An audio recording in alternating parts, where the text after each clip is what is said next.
This is my presentation for the final project for Life Below Sea Level. So windmills. New Mexico has them, so do the Netherlands. In the Netherlands, the windmills are more structure-like. They include more of a building, which doubles as factories and residences in most cases. And in New Mexico, it's more of a stilt-like structure that only serves a purely functional purpose. Windmills in Mexico have been used to pump water from sometimes several hundred feet underground. Without this water from several hundred feet underground, settlement of New Mexico may not have been possible to the extent that it was achieved. Without this water, humans as well as livestock may not have survived very far from sources of surface water. And this water has historically been used not only for farming and ranching, but also for homesteading and small community use. But nowadays, this water, or the water from these windmills, is being pumped not by the windmill, but by solar panels that are powering an electric pump, and the solar panels are being placed directly onto the windmill in many cases. In the Netherlands, however, the windmills are homes, businesses, all of this. And to operate one, there has to be a miller on site, and they have to be certified to use it, log in a sufficient amount of time. They use these to mill cocoa, flour, lumber, whatever it is, it's probably been done. But mainly in the Netherlands, the windmills were used to drain water from the polders, which helped them to reclaim the land. The windmills were used to either lift the water with the wheel or turn mechanisms such as Archimedes screws to lift the water. And they accomplished this with very intricate gearing and mechanical systems. Canals now.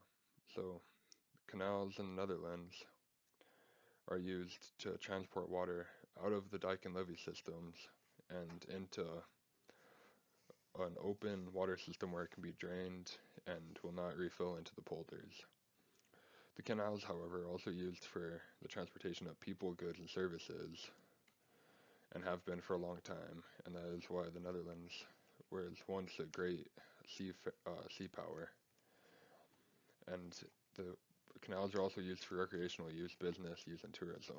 And the recreational use are people kayaking, boating, swimming, and business use and tourism are in some cases the same because of canal tours, which tourists pay sometimes quite a bit of money to go on tours in places such as the red light district or historical districts. And as you can see up in the right corner, they also have systems in place to help protect them from water. In the right corner, this is a lock system to prevent high water levels from breaching further into the city.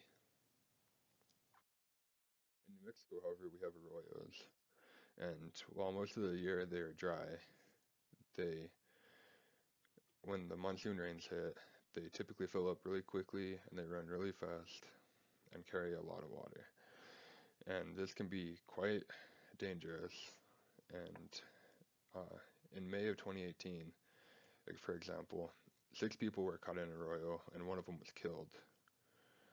And this is a source of very dangerous because children like to play in these quite often, and they don't know how dangerous it is to be caught in a flash flood. And the flood may come without anyone knowing because the water can be coming from a storm many miles away, and where the flood hits can be perfectly sunny and dry. So vegetation in New Mexico plays a very important role in erosion due to wind and these flash floods. And the vegetation in New Mexico is typically native grasses, sagebrush, and trees such as pinon pines, ponderosa pines, junipers. And this vegetation can be lost due to drought, overgrazing, and wildfires, as you can see on the bottom left. And wildfires are typically much greater due to drought. So in another lens, the vegetation plays a great role in sea defense, and it is used in their building with nature approach, especially in the sand dunes. And the vegetation can be lost due to people walking on it, animals walking on it and tearing it up and killing it, as well as it losing water in the sand dunes